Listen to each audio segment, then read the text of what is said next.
तीसरा इसमें जो क्वेश्चन है, जो सबसे इंटरेस्टिंग है, जो दोस्त हमसे पूछ रहे हैं कि डेंटिस्ट का फ्यूचर क्या होगा? डेंटिस्ट की तो फिर छुट्टी।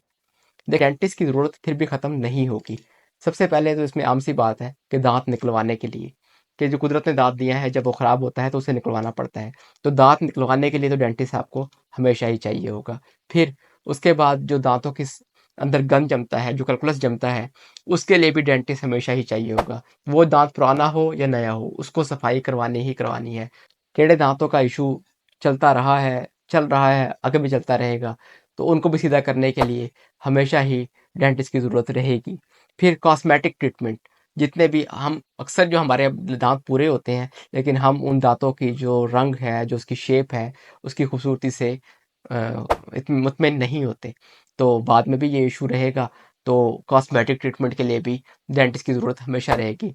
हाँ, कुछ चीज़ें जैसे दाँत लगवाने का अमल में वो ख़त्म हो जाएगा। वो नया दाँत जब उग आएगा, तो दाँत लगवाने में डेंटिस्ट की ज़रूरत ख़त्म हो जाएगी, दाँत उगाने की, क्योंकि दाँत लगवाने के लिए आर्टिफिशियल दाँतों की ज़रूरत रहेगी नहीं, नेचुरल दाँत उगाएगा। लेकिन उसके बावजूद डेंटिस्ट का फ्यूचर को कहीं कुछ नहीं होने लगा। बाकी अल्लाह ताला खैर करेगा।